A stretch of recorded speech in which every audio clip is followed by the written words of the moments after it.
I want to talk about why I'm attracted to hard shit. I think, we got the angel on one shoulder telling us to stay comfortable, stay complacent, don't take risks, and play it safe. Then we have the angel on the other shoulder that's like, fuck it, YOLO, take some risks, take some chances, bring it on.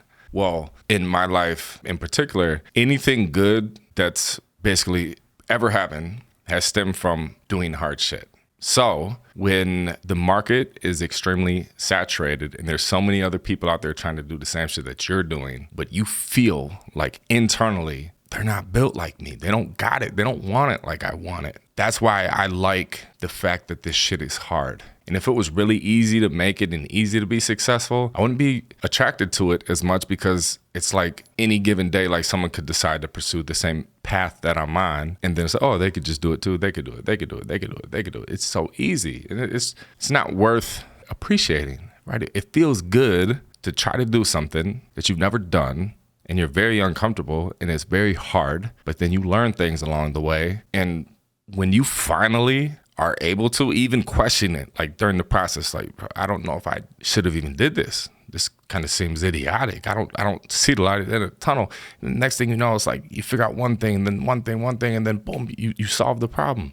It's like one of the best feelings. And if you listen to that pussy on your other shoulder, the one that's telling you, play it safe, don't take risks. Again, it doesn't give you good shit. Like, all good shit, all great things come from sacrifice. They come from taking risks. No risk, no reward. The smaller the risk, the smaller the reward. It's kind of like, hey, this is really safe, but it's got like a 1%, I don't know, payout or, reward. It's like, this shit is pretty risky, but I mean, yeah, if you make it, you're going to be set for the rest of your life, but it's really risky. It's like, pursue that. I think it also has a lot to do with like being proud. I want to always identify as someone that's like proud of who I am and proud of what I do. And I'm proud to say it because I realize that it's hard, Like if someone's like, oh, where do you work? I work at the post office. Where do you work? Oh, I'm a teacher. Where do you work? Oh, I work at, this car factory. Where do you work? I'm an entrepreneur. I was like, oh shit, this dude shook the room. How do you do that? Ain't that hard? Ain't that like, you're like, you don't even know what you're going to get paid. Like, right. Goddamn right, I don't know what I'm going to get paid. But guess what? You can't cap my potential. You can't cap my results. You can't cap my benefits, right? Sky is the limit. If you want sky to be the limit, if you want to achieve some awesome shit, you can't do it with playing it safe all the time. I think it shows with investments too. There's like the least amount of like yielding, like I guess profitable things are like the safest. And then the stuff that's like very vulnerable are the things that people invest in and like, could potentially make or lose hundreds of thousands, if not millions of dollars. So what I would recommend that you do is take some more risks. Like look around at different areas of your life and try to think like, okay, how can I shake some shit up? I don't want to be mediocre. I want more. I want to do more. So how can I do it? What are things in my life that I can, increase the risks on? And maybe in a perfect world, you would have, this safe, I do this, and this is, my safety net. And then outside of this, I'll take some risks. But if you still, as a whole, that's kind of a low risk. It might be more smart or strategic, but you're not going to get those crazy extreme results. You're not going to like live the type of life that they make a movie about. Those things come from taking big risks. A quick story. I also own a online CD duplication company. Where we are today, there's a semi that brings a big pallet with tens of thousands of CDs and cases. And it's a big pallet, hundreds of boxes that gets delivered, and it costs thousands of dollars, right? So when I was first starting this, I didn't have, credit card limits that could put thousands, or I didn't have money in the bank to use a debit card to use thousands of dollars. So I had a personal credit card with, I want to say like $300 or $500. And so I would literally max that thing out, which isn't the smartest thing to do. That was the only amount of credit that I had available to me. So I would max that thing out, take this big risk and be like, I just max my credit card out. If for some reason I'm not able to sell these CDs and cases or, get the orders, the bill will be due in like a month or so. And I got to come up with this money. Well, some way, somehow, by the time the bill's due, boom, boom, boom, I got enough orders, got rid of them all, profited. So it's like I took that $500 max on my thing out and I turned it to 12 or 1,300. And then the next month it was like, all right, boom, max it out again. Eventually they lifted my limits and I had like $1,000 limit. And again, max it out, $1,000 in inventory, boom, it's gone. Max it out, $1,000 in inventory. So I kept taking that risk, but then it was rewarding. And then eventually it led to doing thousands of dollars or tens of thousands of dollars in inventory. You know, when you're talking about spending $1,000 and turning it into 2 or 3, then when you're talking about spending $10,000, you're turning it into 20 or 30. The reward level increases with like your risk level. You could also lose it. So it's like being strategic, you know, having a plan and thinking things through. Yeah.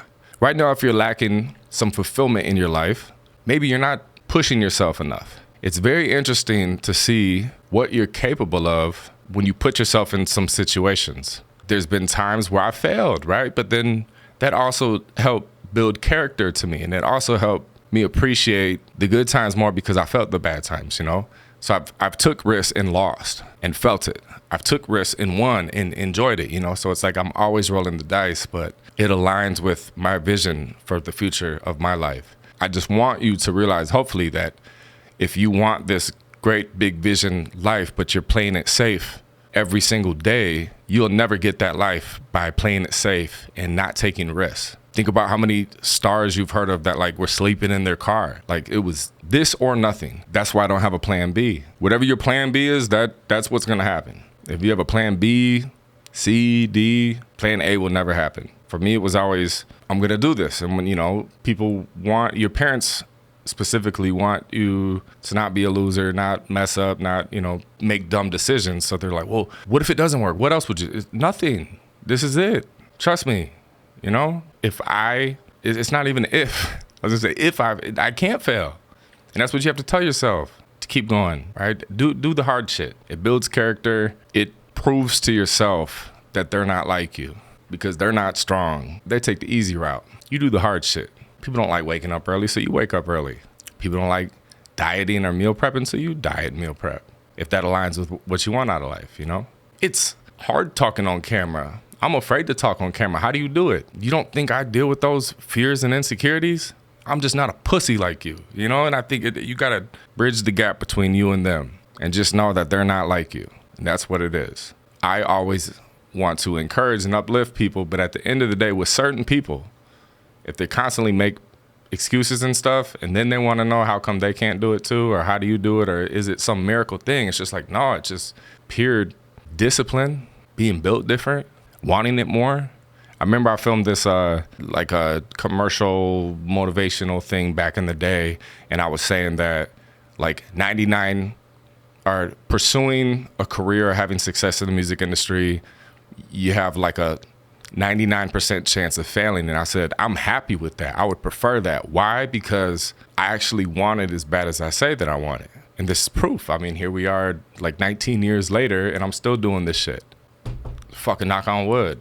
All right, you guys, this podcast is sponsored by RoyalLegacyClothing.com. You can use coupon code CRACK, get 10% off. We got some cool stuff, you guys, where we want you to join our movement. We're all about inspiration, motivation, you know, leaving a legacy. The goal is to build your legacy while wearing Royal Legacy. It doesn't matter what you do. You want to build something, leave something behind. And what we all leave behind is a legacy. Legacy is just how people remember you. I highly encourage everyone to take the time to sit down and think, if God forbid something happened to me tomorrow, how do I want people to remember me? And then you write it down and then now go out and live that life that makes people remember that about you. Boom. Subscribe for more. I'll see you guys next time. Get a video a thumbs up. Please leave a rating on Spotify. Screenshot this, send it to me on Instagram, Cracka_Lack. Appreciate you guys. See you next time.